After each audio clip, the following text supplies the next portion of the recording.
Vamos estender mais uma vez as mãos, né? A gente estende as mãos porque a mão é para abençoar, não é? Nós cantamos assim: tudo aquilo que eu toco. Então tá bom. Senhor, nós tocamos as nossas crianças e nós as abençoamos, que elas tenham esse tempo agora, Senhor, a palavra, Senhor, na forma lúdica, como elas possam compreender, mas na ação, no agir do Teu Espírito, dando graça e sabedoria, Senhor, a cada um desses nossos cooperadores que estarão com elas, em nome de Jesus. Amém.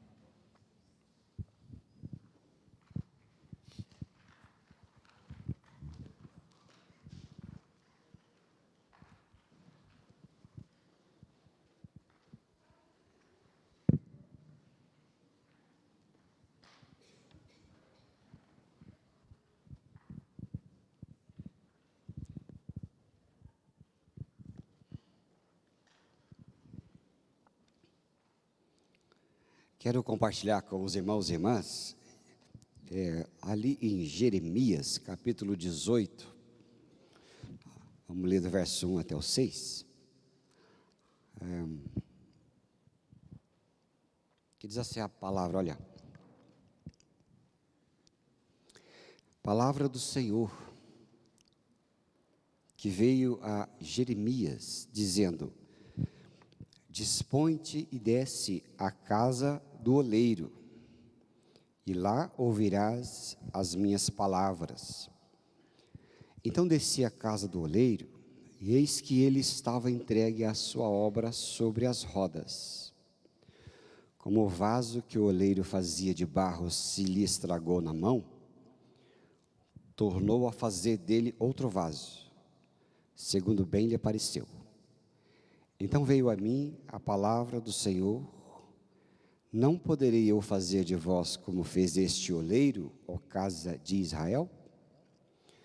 Diz o Senhor: eis como o barro na mão do oleiro, assim vocês são na minha mão, ó casa de Israel. Esse é um texto tão conhecido, né, de nós, muito precioso. Estava lendo essa semana, um casal dirigia lá nos Estados Unidos um trailer, ali pelo norte da Califórnia, quando ouviram estourar um metal da roda e raspar no asfalto. Aquelas faíscas, elas iniciaram um incêndio florestal, isso aconteceu lá em 2018, que queimou quase 230 mil acres, era grande, e destruiu mais de 1.000 casas, e causou a morte de várias pessoas. Quando os sobreviventes souberam que esse casal fora tomado pela tristeza, eles abriram então, um grupo de amigos e de afetados pela tragédia, abriram uma página no Facebook para manifestar ali graça e estender bondade por causa da vergonha e desespero que envolvia aquele casal. Uma pessoa postou assim: sou alguém que perdeu a casa neste incêndio, e preciso que saibam que nem a minha família, nem as outras os culpam.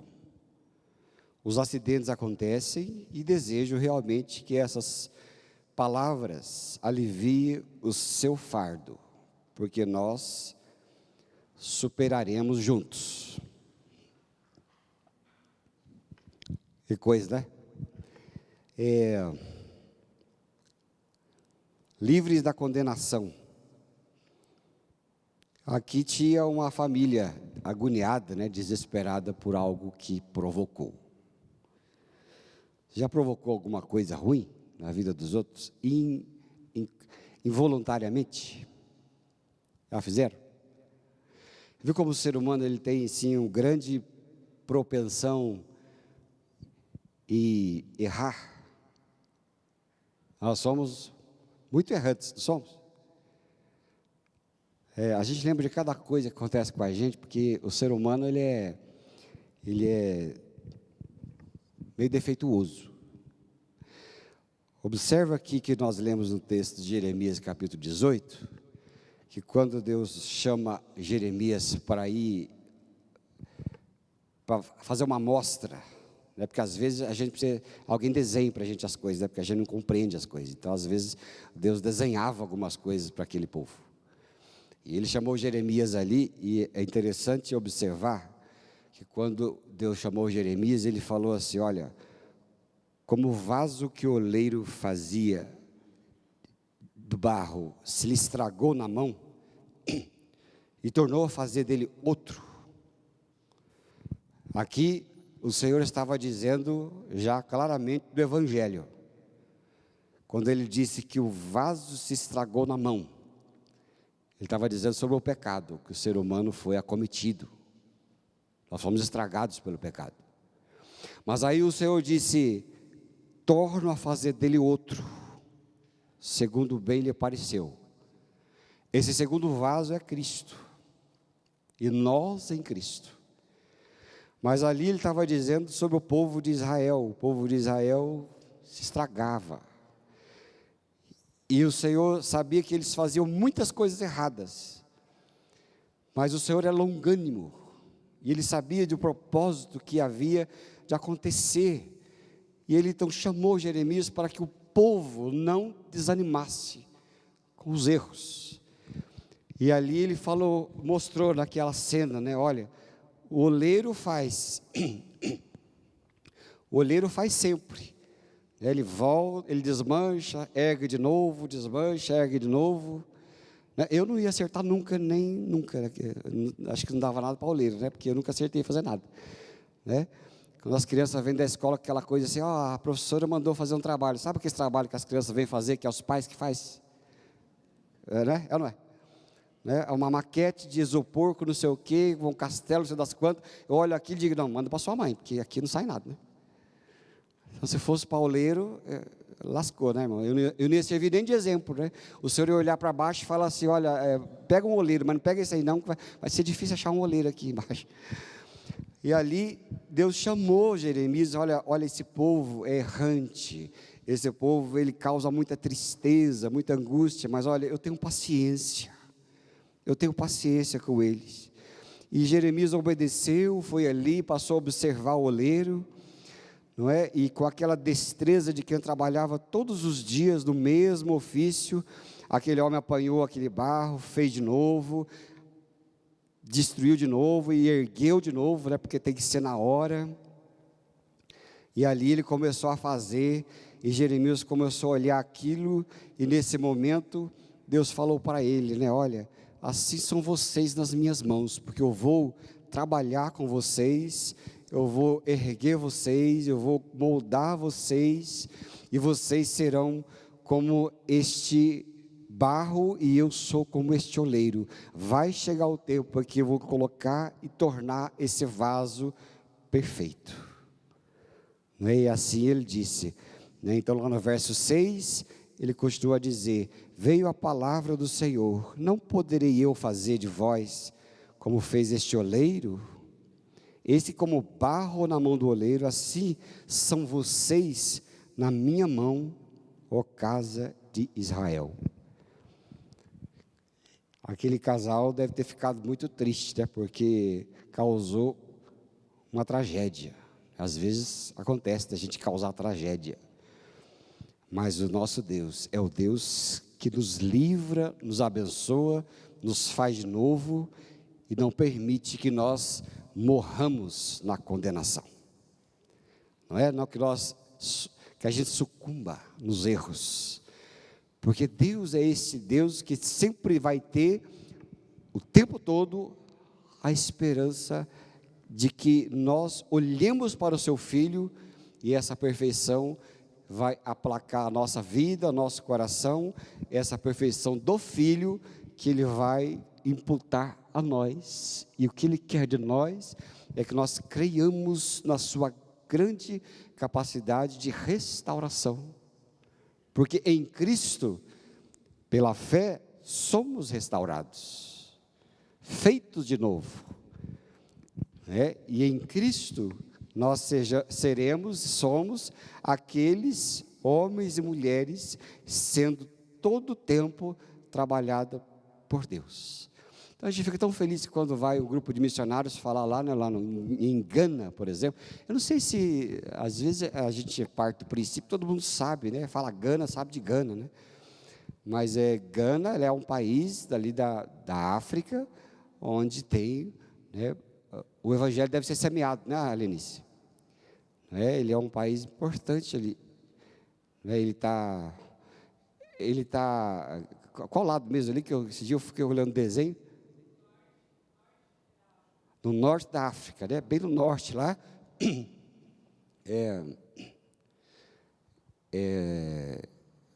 Esse lado aqui, como é que é, do ponto cardeal?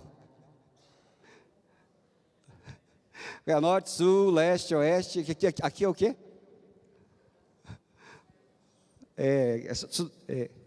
Noroeste? Não.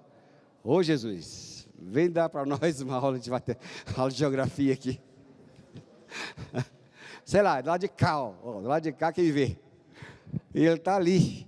E a gente fala assim, eles vão lá para Gana, vão para Gana, mas vão para onde? Para Gana onde é? É lá. É lá onde o evangelho de Cristo deve ser manifestado. Porque o ser humano sem Deus, ele não consegue viver. Ele não vive. Porque o ser humano, ele é massacrado pela culpa desde que nasce. Esta é a nossa característica, o massacre por culpa desde que nascemos. A gente sempre vai ser ou estar condenado ou pelos outros ou por nós mesmos, por causa do pecado. É por isso que o Senhor disse, como barro se estragou, mas eu vou tornar a fazê-lo. E quando Deus torna a fazê-lo, Ele vem para nos abençoar com a sua graça, que nos limpa, nos fortalece e nos traz a sua vida, para que nós sejamos e vivamos uma vida de gente perdoada. E não só de gente perdoada, mas gente que recebe e reconhece perdão. Não é, queridos? Vive o perdão, banhado pelo perdão, e é fortalecido pelo perdão. E é o perdão que está em Cristo Jesus. É isso que vem de nós, né? Quantas coisas nós vivemos, né, e estamos culpados. Às vezes a gente tem lembranças, né? Lembranças de tantas coisas na nossa mente, que nos torna culpados, que nos torna sem paz, né, por coisas que cometemos, que fazemos. A gente é assim, né? Quantas coisas a gente nós nos lembramos nos relacionamentos, né? Quando eu vejo muitas coisas disso, tem coisas que vêm na mente da gente, né? Às vezes eu me lembro de como era um adolescente que eu não queria ter sido, né? Que eu causei, né, dentro do meu lar tantas confusões, tantas brigas entre os meus pais, né? Eu me lembro até hoje de uma vez, são coisas assim que hoje a gente só lembra, né? Mas a gente recebe e sabe do tratamento e perdão de Deus. Me lembro hoje de um tempo que, acho que foi uma tarde lá, eu não sei se vocês são assim, mas eu fui um jovem que não gostava de sopa. Eu não sei se jovem gosta de sopa aqui, né? Porque às vezes o jovem vai comer sopa e fala assim não enche, né? Na minha época, que a gente é adolescente, né, e nada enche mesmo, né? O que enche adolescente? Nada enche adolescente, né? Essa é uma lima nova, né, que eu tenho o tempo todo. E eu lembro uma vez que eu fui jantar, lá, o Miguel já não gosta de sopa. Gosta de sopa? Gosta? Bastante carne, né? Aí enche, né, irmão? Bastante carne enche, né? Aí eu fui lá, e eu sei que era noite, e eu fui comer, e a janta era sopa, e eu odiei a sopa. Eu falei, não, eu estou com fome, eu quero comer, eu não quero beber. Eu quero comer, eu não quero beber, né? E aí eu causei uma confusão entre os meus pais lá, que brigaram feio naquela noite, porque eu arrumei a confusão. E você vê como essas coisas ficam na cabeça da gente? E hoje a gente olha para trás e fala assim, meu Deus, como eu fui capaz, né? Como uma criatura é capaz de uma coisa dessa? Agora, isso é o mínimo, né, gente? Isso é o mínimo. Isso é o mínimo. Quantas pessoas causam acidentes nas ruas de trânsito? Mas acidente é acidente. Alguém sai de casa e fala assim, eu quero matar um. Ninguém sai de casa e fala, eu quero matar uma pessoa. Ninguém faz isso. Acontece em segundos. E quem livra uma pessoa dessa da culpa? E os erros da vida? Como que a gente faz? Os erros são terríveis. Cometemos inúmeros erros, voluntários e involuntários. E aí o Senhor fala, o barro estragou, mas aí há em Cristo Jesus a cura. Quantas pessoas erraram? Moisés matou um egípcio, mas a morte daquele egípcio não foi suficiente para que Moisés fosse deixado de lado por Deus e não fosse usado para conduzir um povo. Elias fugiu da missão, o profeta Elias fugiu da missão, e teve o desejo de morrer, e nem por isso foi considerado covarde, ou assumiu uma covardia a ponto que Deus não pudesse usá-lo. Mais recente ali no tempo de Jesus foi Pedro. Pedro negou a Jesus 3 vezes. Uma das cenas mais impactantes daquele filme, que a gente já não vê mais, acho que os crentes já viram tanto aquele filme, em tantas Páscoas, que teve um tempo lá, acho que não foi aqui não, foi numa igreja que eu passei, eu falei, gente, vamos ficar uns 4 anos sem ver esse filme, porque ninguém aguenta mais, mas é aquele filme, A Paixão, vocês todos assistiram? Ou não assistiram? Quem assistiu, erga a mão aí. Todos assistiram A Paixão, viu como que aquele filme foi bárbaro, pelo sofrimento, mostrado na tela, até exagerado, mas uma das cenas que eu mais achei interessante foi quando Jesus olhou para Pedro. Quando ele olhou para Pedro, e Pedro se lembrou de que Jesus havia dito, antes que o galo cante, você me negará, terá me negado 3 vezes, e aquilo era suficiente para alguém ficar imobilizado, de culpa, mas não foi, o Senhor não desqualificou, e depois voltou para abençoar Pedro, o mesmo Pedro, para restaurar Pedro, quando ele havia desistido de servir a Jesus, quando decretou a sua vida um fracasso, quando Jesus vai lá na praia e prepara os peixes, e chama Pedro, e depois conversa com Pedro, e disse, Pedro, você me ama? E por 3 vezes, em 3 formas diferentes, Jesus restaurou a vida de Pedro, para que ele pudesse servi-lo. A nossa vida é vida de restauração, a coisa mais linda que existe na vida do Evangelho, é quando eu e você achamos o perdão de Cristo Jesus, e em Cristo Jesus, para a nossa vida, e a gente olha para trás, e não ficamos imobilizados, mas ficamos chocados com o amor de Deus, capaz de nos levar adiante, porque Ele é assim conosco, é o Deus que restaura. Não há condenação suficiente nesta terra, capaz de paralisar alguém alcançado pela graça e o amor de Deus. Sabia, queridos? Porque o amor de Deus, ele é maior que qualquer coisa. É o amor de Deus que, banhado pela sua justiça em Cristo, não é só um amor, Jesus amou e está tudo certo, não é só amor, está tudo certo. A obra da cruz de Cristo foi completa. Ele não só amou, como a sua justiça foi feita em Cristo para justificar o pecador e nos colocar em pé. Ali em 1 João capítulo 3, verso 19, vou ler aqui com vocês, ali 1 João 3, 19, nós encontramos uma coisa tão preciosa da Bíblia. 1 João 3, aqui 19 até o 23, ele fala assim, olha, e nisto conheceremos que somos da verdade, bem como diante dele tranquilizaremos o nosso coração. Pois se o nosso coração nos acusar, Deus é maior do que o nosso coração e conhece todas as coisas. Amados, se o coração não nos acusar, temos confiança diante de Deus, E aquilo que pedimos dele recebemos, porque guardamos os seus mandamentos e fazemos diante dele o que lhe é agradável. A Bíblia fala para nós, né, que maior do que o nosso coração, do que a nossa mente, maior do que a nossa consciência, é o amor na qual Deus nos ama. Nós somos muito angustiados pelo coração, né? Quando você procura ajuda dos profissionais aí, de psicologia, de certa de coisa, a pessoa, o desejo dela é te ajudar a trabalhar com as suas perdas, com as suas fraquezas e como superar, como superar tudo isso. Mas a Bíblia, ela diz para nós, olha, o nosso Deus é aquele que, no verso 20 fala que quando o coração acusa, Deus é maior que o coração, sabe? Qual é o massacre da sua vida, né?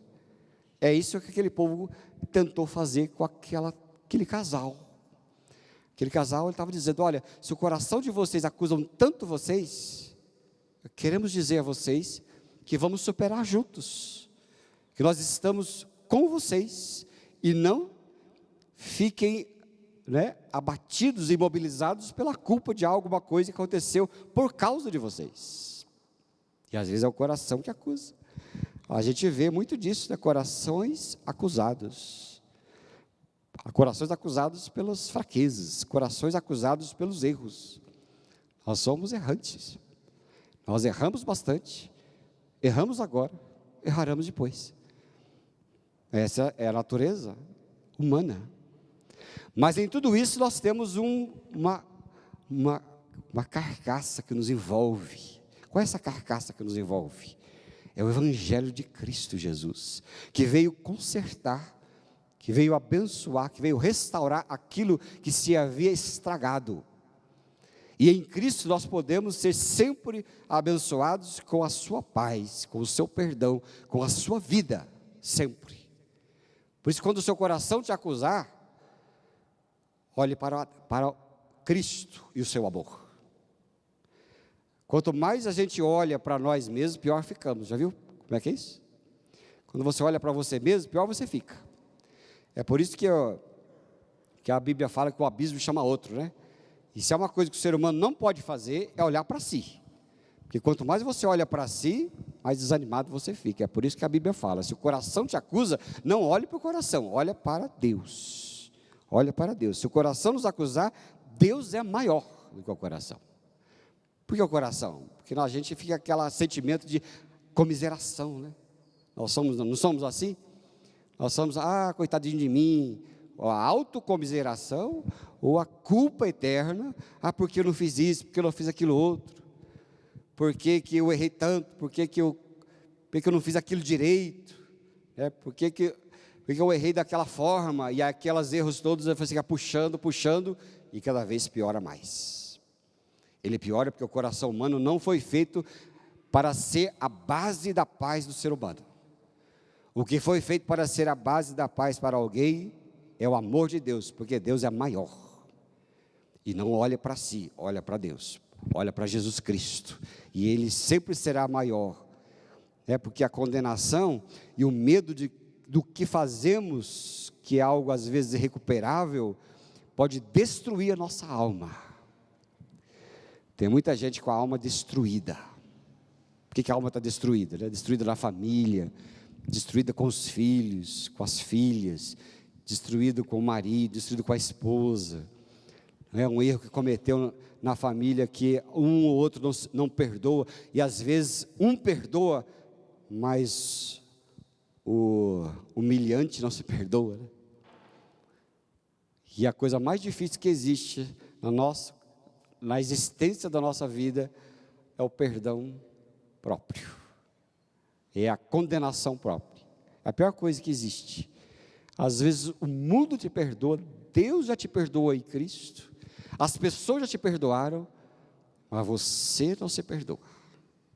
Você carrega aquele fardo, dia após dia, até você ficar imobilizado, até você ficar parado, até você não produzir mais nada, até você amargar, né, a ponto de nem você mesmo se aguentar. Esse dia minha filha chegou em casa e falou assim: nossa, eu não estou nem me aguentando, não sei que as pessoas me aguentam. Você não está se aguentando? Então livra nós, né? Então livra nós, porque se você não se aguenta, quanto mais quem está perto, né? Às vezes é assim que funciona, né? Aquela acusação própria. Mas felizmente a Bíblia, ela mostra para nós, né? Seja qual for a nossa vergonha oculta, seja qual for nossos erros voluntários ou involuntários já confessados, nós sabemos que o nosso Deus é maior.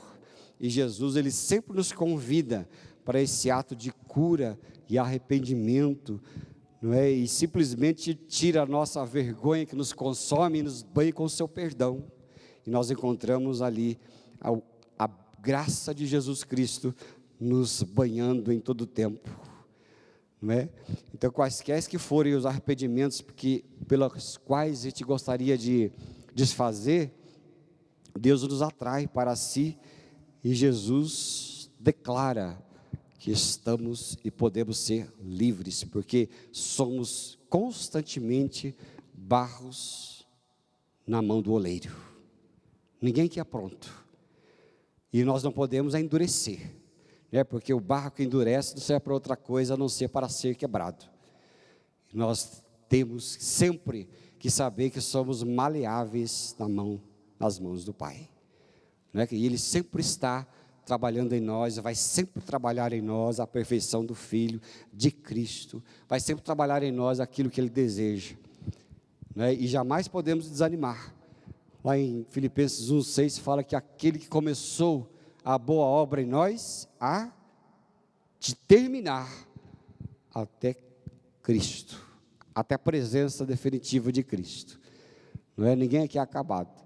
E a gente, às vezes, tem uns que demoram mais para ser acabado, outros demoram menos, né? Vai do barro, né? Porque o barro tem suas qualidades, né? Tem uns que são mais maleáveis, são mais trabalhados, outros já são mais duros, né? Tem que ser mais purificados, né? Alguns aqui são mais duros, né? Tem que fazer várias vezes, né? Outros já são mais molinhos, né? Já é mais fácil de fazer.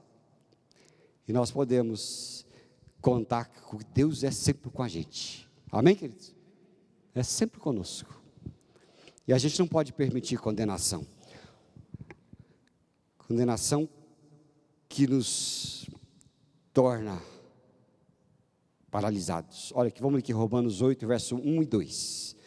Quero ler com você Romanos 8, verso 1 e 2. Diz assim: agora, pois, já nenhuma condenação há para os que estão em Cristo Jesus, porque a lei do Espírito da vida em Cristo Jesus te livrou da lei do pecado e da morte. Não há condenação para os que estão em Cristo Jesus, porque Ele é aquele que nos abençoa com o seu perdão. Toda vez que a nossa consciência, a sua consciência te trazer a fraqueza e dizer para você e para mim que há culpa, que há angústia, que há condenação, isso não provém de Deus, porque a palavra do Senhor, ela diz que nenhuma condenação há para aqueles que estão em Cristo Jesus, para os que estão em Cristo Jesus, não é? Nós estamos em Cristo, e é Ele quem trabalha em nós, e é Ele que é a perfeição de Deus para as nossas vidas. Ele pode sempre nos redimir das nossas mais grosseiras faltas, não é verdade, querido? Ele sempre pode. Ele sempre pode. Haverá perdão para mim e para você. Aliás, há restauração para nós, em todo tempo e todo momento da vida. Haverá sempre restauração. Aquele que é alcançado por Cristo vai sempre ter a esperança dele gravada em sua mente, gravada em seu coração, e a fé vai fazer parte de você sempre. E o perdão de Deus e o seu amor e graça sempre fará com que você progrida, porque o amor é o que nos torna gente que prospera. Condenação não prospera ninguém, a culpa não prospera para ninguém. A culpa e a condenação nunca foi capaz de tornar alguém valoroso, mas a culpa e a condenação só tornam as pessoas que são alvos de si mesmo e do mundo, do diabo e da carne, Mas ali em Cristo Jesus, ele fala que é o amor de Deus que nos torna aptos para a sua salvação. E às vezes, a condenação, ela só nos afasta do caminho. E às vezes, muitas pessoas desistem, jogam, né, a vida fora, desistem de Cristo, por causa de si mesmo. Não é uma coisa interessante? Eu não consigo, eu não faço, eu não vivo, eu não consigo acertar, eu não consigo viver, eu não consigo atingir aquilo que Deus quer de mim, e desistem. É a última coisa que a gente deve permitir que aconteça, porque Jesus falou que ele veio, os médicos não precisam de, os sãos não precisam de médico, mas os doentes é que precisam de médico. E onde é que é o lugar meu e teu? Quando a gente falha, quando a gente erra, quando a gente entristece o Espírito Santo, é na casa do oleiro, é na casa do Senhor, na casa do Senhor que vem e restaura a nós, não é? E nós não podemos nunca permitir que alguém venha tirar esse presente de nós, que é o presente da restauração que há em Cristo. Não é verdade, queridos? É o presente da restauração. Na presença de Deus sempre haverá restauração, mas aqueles que não conhecem a graça de Deus vão sempre condenar e vão sempre culpar as pessoas. E não entendem que há em Cristo, não há no Senhor, a restauração da vida. Jamais vão entender, porque a gente tem grande tendência a ser justiceiros. Nós não aceitamos graça à vida dos outros. Eu me lembro de Mateus capítulo 20, versículo 15, quando as pessoas ficam irritadas com o Pai, com Deus, porque Deus queria abençoar.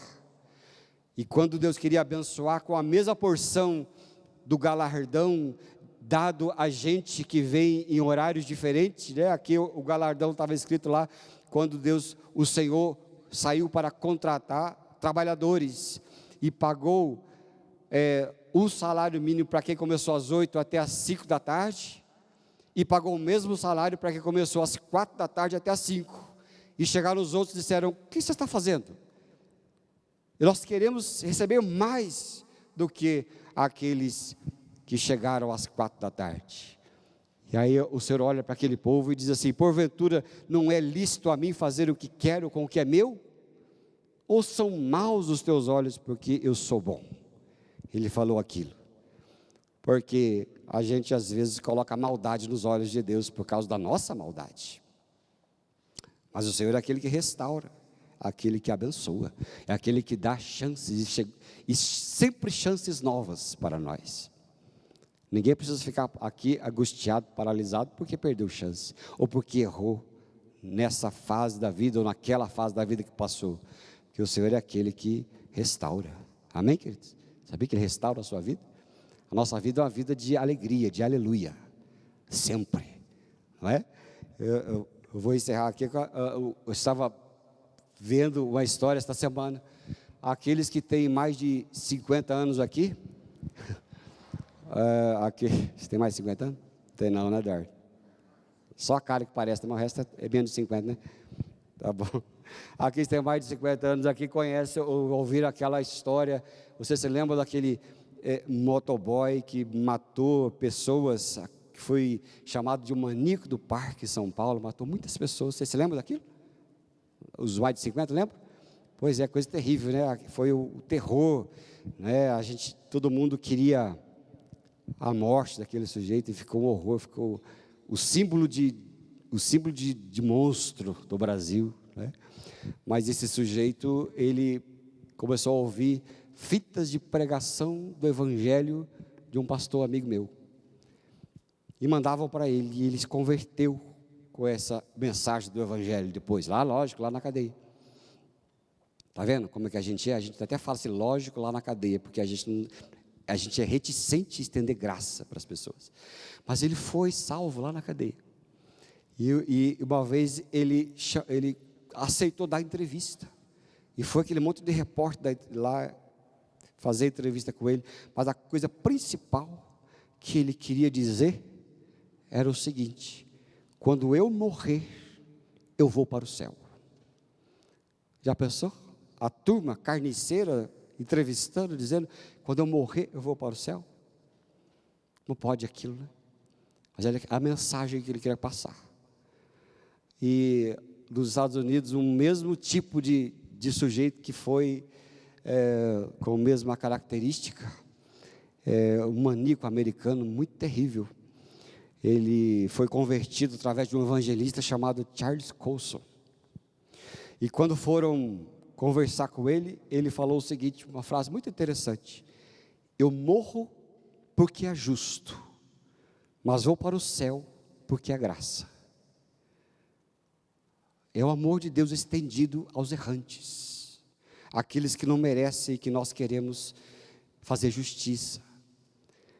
Mas aqui nós não precisamos ficar reféns de condenação, porque em Cristo Jesus não há nenhuma condenação para aqueles que creem, porque Ele é o Deus das segundas chances, das terceiras chances, das quartas chances. E nós temos muitas limitações, não sabemos de tudo, erramos muito, mas Deus sabe que o nosso desejo é querer acertar, e Ele jamais negará a sua graça para aqueles que desejam acertar e que estão em Cristo Jesus, porque como barro nas mãos do oleiro, assim vamos ser para sempre, sempre banhados pela sua graça, e sempre banhados pelo seu amor, porque o amor de Deus é quem nos restaura, não a sua condenação, mas o seu amor sempre nos restaurará em Cristo Jesus.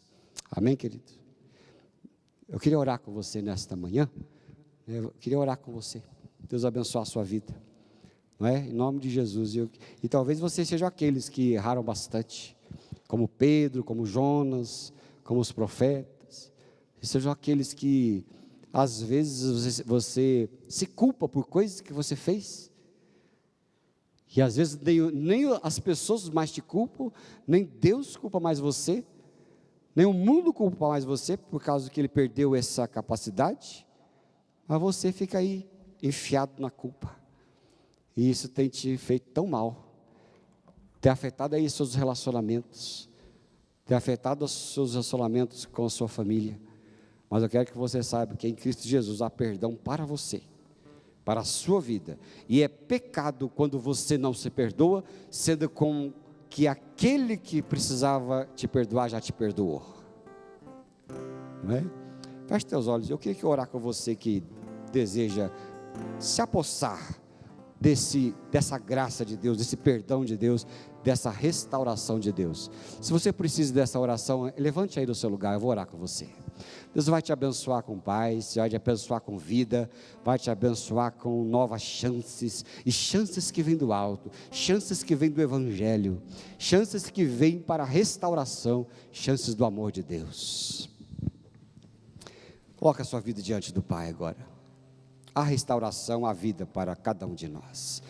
Pai, em nome de Jesus, nesta manhã, aqui na Tua presença, nós oramos, colocamos diante do Senhor as nossas vidas. Dá, Senhor, a Tua restauração, Pai, dá a Tua presença, dá o Teu Espírito Santo a cada um de nós, para que possamos ser abençoados, com perdão, com cura, que vem do Teu trono de graça, que vem limpar, que vem fortalecer, que vem ministrar os nossos corações, e que possamos viver este Evangelho para a glória do Teu nome. É o que nós oramos, em nome de Jesus. Amém, queridos? Amém? Graças a Deus. Vamos nos levantar, vamos cantar esse cântico com o ministério. Enquanto isso, você toma posse da presença de Deus no seu coração, na sua vida. Não permita que nada mais venha paralisar você, seja por palavras, por atos, por coisa alguma, em nome de Jesus. Cante assim, ó. Eu quero ser Senhor amado, como um vaso nas mãos do oleiro.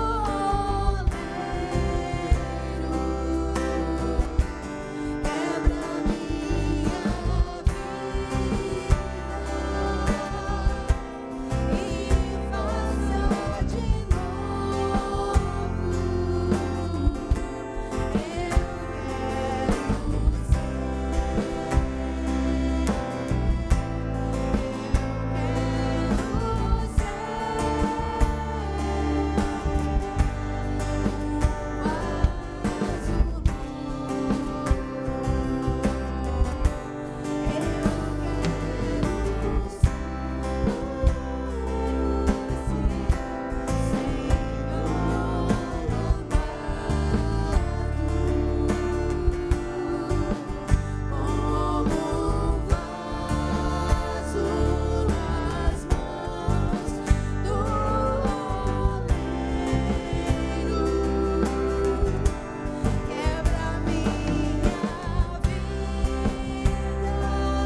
assim seja. Amém? Você pode se assentar mais um pouquinho. Gostaríamos de saber se há entre nós alguém que está nos visitando pela primeira vez. Tem alguém aqui? Tem lá no fundo. Amém. Que Deus te abençoe, viu? Recebe o nosso abraço. Você é muito bem-vindo. A diaconia vai entregar para você um presente. Muito bem-vindo, em nome de Jesus. Ontem nós tivemos algumas atividades na vida da igreja. Tivemos encontro de casais, falando sobre o outono. E é algo tão importante para a gente investir